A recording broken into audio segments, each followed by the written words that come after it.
जय राम जी की। श्री वाल्मीकि रामायण उत्तरकांड 14वां सर्ग। मंत्रियों सहित रावण का यक्षों पर आक्रमण और उनकी पराजय। अगस्त जी कहते हैं, रघुनंदन, तदंतर बल के अभिमान से सदा उन्मत्त रहने वाला रावण, महोदर, प्रहस्त, मारीच, शुक, सारण तथा सदा ही युद्ध की अभिलाषा रखने वाले वीर ध्रुमाक्ष, इन 6 मंत्रियों के साथ लंका से प्रस्थित हुआ। उस समय ऐसा जान पड़ता था मानो अपने क्रोध से संपूर्ण लोकों को भस्म कर डालेगा। बहुत से नगरों, नदियों, पर्वतों, वनों और उपवनों को लांघ कर वह 2 ही घड़ी में कैलाश पर्वत पर जा पहुंचा। यक्षों ने जब सुना कि दुरात्मा राक्षस राज रावण ने युद्ध के लिए उत्साहित होकर अपने मंत्रियों के साथ कैलाश पर्वत पर डेरा डाला है, तब वे उस राक्षस के सामने खड़े न हो सके। यह राजा का भाई है, ऐसा जानकर यक्ष लोग उस स्थान पर गए जहां धन के स्वामी कुबेर विद्यमान थे। वहां जाकर उन्होंने उनके भाई का सारा अभिप्राय कह सुनाया। तब कुबेर ने युद्ध के लिए यक्षों को आज्ञा दे दी। फिर तो यक्ष बड़े हर्ष से भरकर चल दिए। उस समय यक्षराज की सेनाएं समुद्र के समान क्षुब्ध हो उठीं। उनके वेग से वह पर्वत हिलता सा जान पड़ा। तदंतर यक्षों और राक्षसों में घमासान युद्ध छिड़ गया। वहां रावण के वे सचिव व्यथित हो उठे। अपनी सेना की वैसी दुर्दशा देख निशाचर दशग्रीव बार बार हर्षवर्धक सिंहनाद करके रोष पूर्वक यक्षों की ओर दौड़ा। राक्षस राज के जो सचिव थे वे बड़े भयंकर पराक्रमी थे। उनमें से एक एक सचिव हजार हजार यक्षों से युद्ध करने लगा। उस समय यक्ष जल की धारा गिराने वाले मेघों के समान गदाओं, मुसलों, तलवारों, शक्तियों और तोमरों की वर्षा करने लगे। उनकी चोट सहता हुआ दशग्रीव शत्रु सेना में घुसा। वहां उस पर इतनी मार पड़ने लगी कि उसे दम मारने की भी फुर्सत नहीं मिली। यक्षों ने उसका वेग रोक दिया।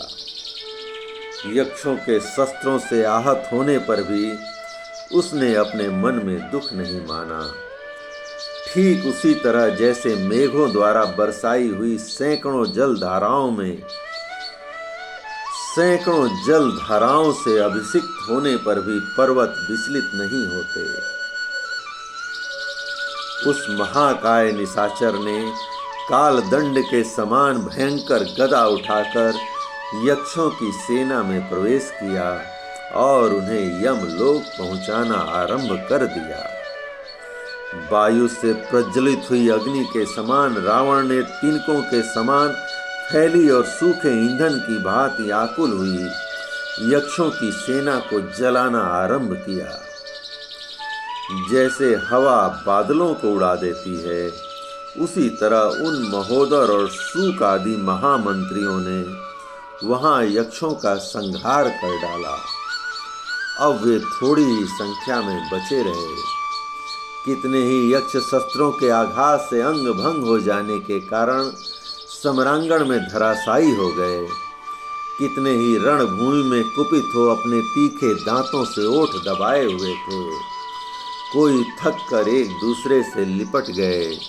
उनके अस्त्र शस्त्र गिर गए और वे समरांगण में उसी तरह शिथिल होकर गिरे जैसे जल के वेग से नदी के किनारे टूट पड़ते हैं। मर मर कर स्वर्ग में जाते, जूझते और दौड़ते हुए यक्षों की तथा आकाश में खड़े होकर युद्ध देखने वाले ऋषि समूहों की संख्या इतनी बढ़ गई थी कि आकाश में उन सब के लिए जगह नहीं थी। महाबाहु धनाध्यक्ष ने उन यक्षों को भागते देख दूसरे महाबली यक्ष राजों को युद्ध के लिए भेजा। श्री राम इसी बीच में कुबेर का भेजा हुआ संयोधक कंटक नामक यक्ष वहां पहुंचा। उसके साथ बहुत सी सेनाएं और सवारियां थीं। उसने आते ही भगवान विष्णु की भांति चक्र से रणभूमि में मारीच पर प्रहार किया। इससे घायल होकर वह राक्षस कैलाश से नीचे पृथ्वी पर उसी तरह गिर पड़ा जैसे पुण्य क्षीण होने पर स्वर्गवासी ग्रह वहां से भूतल पर गिर पड़ा हो। 2 घड़ी के बाद होश में आने पर निशाचर मारीच विश्राम करके लौटा और उस यक्ष के साथ युद्ध करने लगा। तब वह यक्ष भाग खड़ा हुआ। तदंतर रावण ने कुबेरपुरी के फाटक में, जिसके प्रत्येक अंग में सुवर्ण जड़ा हुआ था तथा जो नीलम और चांदी से विभूषित था, प्रवेश किया। वहां द्वारपालों का पहरा लगता था। वह फाटक ही सीमा थी, उससे आगे दूसरे लोग नहीं जा सकते थे। महाराज श्री राम जब निशाचर दशग्रीव फाटक के भीतर प्रवेश करने लगा, तब सूर्य भानु नामक द्वारपाल ने उसे रोका।